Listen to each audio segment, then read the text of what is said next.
Alfredo Salazar turned to the right where, farther on, the road broadened and entered the heart of the town, the heart of Chinese stores sheltered under low-hung roofs, of indolent drug stores and tailor shops, of dingy shoe repairing establishments, and a cluttered goldsmith's cubbyhole was a consumptive bent over a magnifying lens, the heart of old brick-roofed houses with quaint hand and bell knockers on the door, the heart of grass-grown plaza reposeful with trees, of ancient church and convento, now circled by swallows gliding in flight as smooth and soft as the afternoon itself.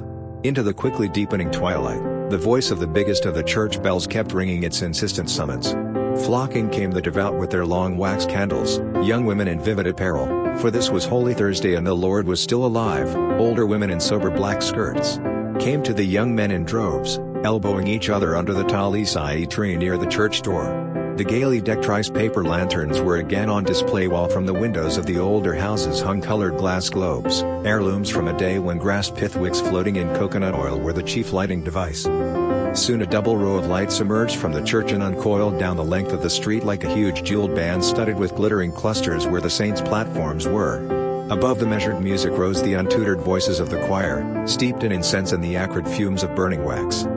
The sight of Esperanza and her mother sedately pacing behind Our Lady of Sorrows suddenly destroyed the illusion of continuity and broke up those lines of light into component individuals. Esperanza stiffened self-consciously, tried to look unaware, and could not. The line moved on. Suddenly, Alfredo's slow blood began to beat violently, irregularly. A girl was coming down the line, a girl that was striking, and vividly alive, the woman that could cause violent commotion in his heart, yet had no place in the completed ordering of his life. Her glance of abstracted devotion fell on him and came to a brief stop. The line kept moving on, wending its circuitous route away from the church and then back again, where, according to the old proverb, all processions end. At last, Our Lady of Sorrows entered the church, and with her the priest and the choir, whose voices now echoed from the arched ceiling. The bells rang the close of the procession. A round orange moon, huge as a winnowing basket, rose lazily into a clear sky, whitening the iron roofs and dimming the lanterns at the windows. Along the still densely shadowed streets the young woman with her rear guard of males loitered and, maybe, took the longest way home. Toward the end of the row of Chinese stores, he caught up with Julia Salas. The crowd had dispersed into the side streets, leaving Calle Real to those who lived farther out. It was past 8, and Esperanza would be expecting him in a little while, yet the thought did not hurry him as he said good evening and fell into step with the girl. "I had been thinking all this time that you had gone," he said in a voice that was both excited and troubled. "No, my sister asked me to stay until they are ready to go." "Oh, is the judge going?" "Yes." The provincial docket had been cleared, and Judge Del Valle had been assigned elsewhere. As a lawyer, and as a lover, Alfredo had found that out long before. "Mr. Salazar," she broke into his silence, "I wish to congratulate you." Her tone told him that she had learned, at last, that was inevitable. For what? For your approaching wedding. Some explanation was due her, surely. Yet what could he say that would not offend? "I should have offered congratulations long before, but you know mere visitors are slow about getting the news," she continued. He listened not so much to what she said as to the nuances in her voice. He heard nothing to enlighten him, except that she had reverted to the formal tones of early acquaintance. No revelation there, simply the old voice, cool, almost detached from personality, flexible and vibrant, suggesting potentialities of a song. "Are weddings interesting to you?" he finally brought out quietly. "When they are of friends, yes. Would you come if I asked you? When is it going to be?" "May," he replied briefly, after a long pause. "May is the month of happiness they say," she said, with what seemed to him a shade of irony. "They say, slowly, indifferently. Would you come?" "Why not?" "No reason. I am just asking." "Then you will?" "If you will ask me," she said with disdain. "Then I ask you." "Then I will be there." The gravel road lay before them, at the roads and the lighted windows of the house on the hill. There swept over the spirit of Alfredo Salazar a longing so keen that it was pain, a wish that house was his, that all the bewilderments of the present were not, and that this woman by his side was his long-wedded wife, returning with him to the peace of home. "Julita," he said in his slow, thoughtful manner, "did you ever have to choose between something you wanted to do and something you had to do?" "No.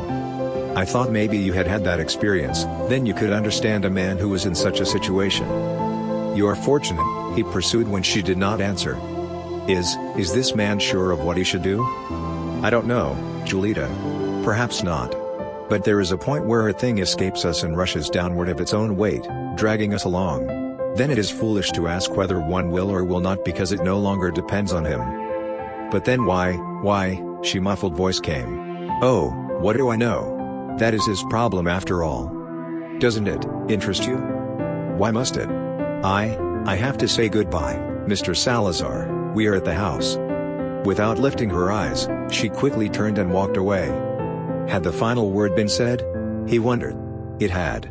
Yet a feeble flutter of hope trembled in his mind, though set against that hope were 3 years of engagement, a very near wedding, perfect understanding between the parents, his own conscience, and Esperanza herself, Esperanza waiting, Esperanza no longer young, Esperanza the efficient, the little-minded, the intensely acquisitive. He looked attentively at her where she sat on the sofa, appraisingly, and with a kind of aversion which he tried to control. She was one of those fortunate women who have the gift of a uniformly acceptable appearance. She never surprised one with unexpected homeliness nor with startling reserves of beauty. At home, in church, on the street, she was always herself, a woman past first bloom, light and clear of complexion, spare of arms and of breast, with a slight convexity to thin throat, a woman dressed with self-conscious care, even elegance, a woman distinctly not average. She was pursuing an indignant relation about something or other, something about Calixta, their note carrier, Alfredo perceived, so he merely half listened, understanding imperfectly. At a pause, he drawled out to fill in the gap, "Well, what of it?" The remark sounded ruder than he had intended. "She is not married to him," Esperanza insisted in her thin, nervously pitched voice. "Besides, she should have thought of us. Non I practically brought her up. We never thought she would turn out bad." What had Calixta done? Homely, middle-aged Calixta? "You are very positive about her badness," he commented dryly. Esperanza was always positive. "But do you approve?" "Of what?" "What she did." "No," indifferently. "Well?" He was suddenly impelled by a desire to disturb the unvexed orthodoxy of her mind. "All I say is that it is not necessarily wicked." "Why shouldn't it be? You talked like an immoral man. I did not know that your ideas were like that." "My ideas?" he retorted, goaded by a deep, accumulated exasperation. "The only test I wish to apply to conduct is the test of fairness. Am I injuring anybody? No? Then I am justified in my conscience. I am right. Living with a man to whom she is not married, is that it? It may be wrong, and again it may not. She has injured us.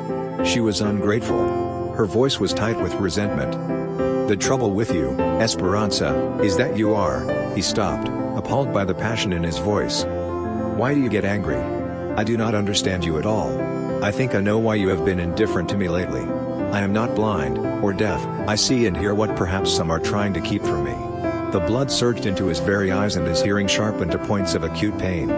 What would she say next? "Why don't you speak out frankly before it is too late? You need not think of me and of what people will say." Her voice trembled.